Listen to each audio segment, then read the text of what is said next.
প্রবাস থেকে ঈদ মোবারক জানাবার সবাই। এই প্রবাস ঈদ বলতে কিছু নাই, কারণ সারাটা বছর যতটা কষ্ট না পাই তার চেয়ে বেশি কষ্ট আমি ঈদের দিনই পাই। প্রবাসীদের মনের দুঃখ বলার জায়গা না, মনের দুঃখ মনে নিয়ে ডিউটি করতে হয়। কষ্ট পরিমাণ যখন বেশি হয়ে যায় তখন মানুষ কাঁদে না, চুপ থাকতে শিখে যায়। জীবনে ভালোবেসে করেছি ভুল, বুঝিনি পাথরে ফুটবে না ফুল। আজ থেকে দাপন করে দিলাম আমার ছোট ছোট সাজানোর স্বপ্নগুলো। অনেক হয়েছে মনের সাথে যুক্ত করা, কারণ আজ আমি বড় ক্লান্ত।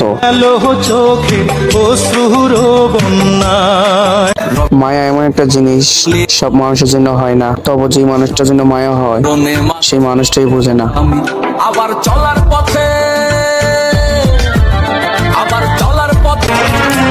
আমি আমার জীবনে অনেক কিছু পেয়েছি, আমি পাইনি যেটাই যে ভালো যেটা আমি চেয়েছি। কোনদিন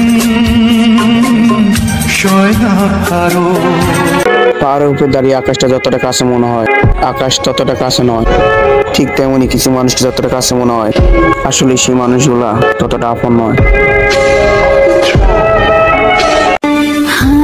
আমি সত্যি বলছি, তুমি কাউকে অন্তত বিশ্বাস করে নিজের মতে চলবা, সে তোমার বিশ্বাসের মর্যাদা রাখতে পারবে না। কখনো তোমরা কেউ আমার মৃত্যু খবরটা পেয়ে যাও, তাহলে আমার প্রতি কোনো রাগ না রেখে তোমাদের সাথে করা অন্যগুলো তোমরা আমাকে মাফ করে দিও। যদি কেউ আপনার জীবন থেকে চলে যায় তাহলে ভেবে নিবেন সে মারা গেছে, আর যাই হোক কষ্টটা একটু কম হবে।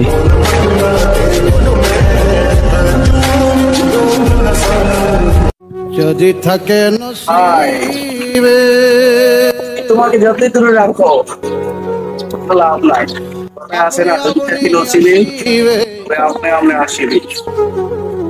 যদি থাকে নসিবে আপনি আপনি আসিবে, জোর করে মন হরণ করো না, করে চলো না।